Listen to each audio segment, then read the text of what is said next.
Alors, chaque geste compte. Et quand je note l'initiative de l'APEC d'avoir mis sur pied ce programme de mentorat, je veux vraiment saluer cette initiative-là. Il y a toutes sortes de stratégies pour bien accompagner puis faire en sorte que les femmes qui s'intègrent dans l'industrie de la construction, ce soit un succès. Le mentorat est certainement une stratégie qui est gagnante. On ne peut pas l'appliquer mur à mur partout, mais elle a un sens. Vous avez pris en charge cette initiative-là et je vous en félicite. Il y a plein de monde dans la vie qui nous ont appris et qui nous ont aidés à comprendre les codes implicites, les règles du jeu. Alors, je pense que c'est une initiative qui est très intéressante. Je vous invite à la poursuivre, à la documenter aussi. Il faut qu'on apprenne quelque chose de ces gestes quotidiens de rencontres entre des gens qui ont de l'expérience puis peut-être des femmes qui en ont moins. Alors, merci infiniment pour cette initiative. Dans le fond, le programme de mentorat, nous, comment on le voit, c'est que ça nous tire les femmes pour accéder à des postes de haute responsabilité et ça contribue grandement à la construction de demain. Parce que c'est pour aujourd'hui, c'est en faisant des efforts aujourd'hui qu'on va avoir des résultats pour demain. Je tiens aussi à remercier les mentors qui donnent de leur temps pour les mentorer parce que aussi sans eux, on ne serait pas capable de poser des actions. J'ai aussi la chance d'être mentorée. Vous avez pu voir mon visage un peu partout. Le mentorat, pour moi, c'est une expérience qui est enrichissante et qui permet de mieux me connaître et d'établir mes objectifs à long terme. Et de pouvoir échanger, recevoir leur écoute, bien ça, c'est sûr que ça vaut plus que tout.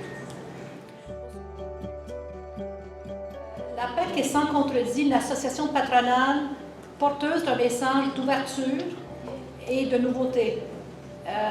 En collaboration avec notre partenaire, les à la construction, nous défendons des valeurs d'équité et d'égalité. Je suis administrateur de l'APEC depuis 2013. Lorsque je suis arrivée à l'APEC, j'étais la première femme au conseil d'administration. Et je dois vous dire, 4 ans plus tard, ça a beaucoup évolué.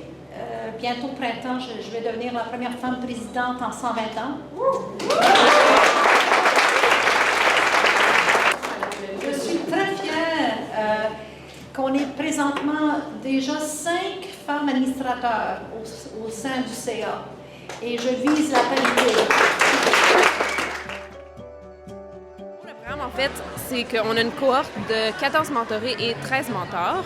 Ce sont toutes des femmes professionnelles ou entrepreneurs de l'industrie de la construction qui voulaient être mentorées par des gens qui avaient un peu plus d'expérience qu'elles, plus d'années d'expérience qu'elles dans l'industrie. Donc, et ensemble, elles travaillent sur des objectifs professionnels, par exemple, augmenter leur avancement de carrière. Pour une femme qui voudrait intégrer le monde de la construction ou qui est déjà dans le monde de la construction, l'importance que le mentorat peut avoir, comment vous pourrez qualifier ça? En fait, pour les femmes qui sont professionnelles, donc professionnelles, là, je veux préciser qu'on entend tout ce qui est membre de gestion, gestion de chantier, architecte, bon, c'est des gens comme ça qu'on entend par la catégorie professionnelle. Et entrepreneur, il a été démontré par les études que le mentorat était très utile pour les femmes dans les milieux traditionnellement masculins. Donc, c'est vraiment pour des gens qui ont des objectifs à long terme. Tandis que le coaching, par exemple, ça pourrait être quelque chose de plus ponctuel. Le mentorat, c'est vraiment une démarche à long terme. Donc, ça peut être utile pour les gens qui rentrent dans l'industrie ou les gens qui veulent se réorienter, ou même les gens qui disent « Bien, gars, moi, j'en ai encore à apprendre » ou « J'aimerais travailler sur certains points ».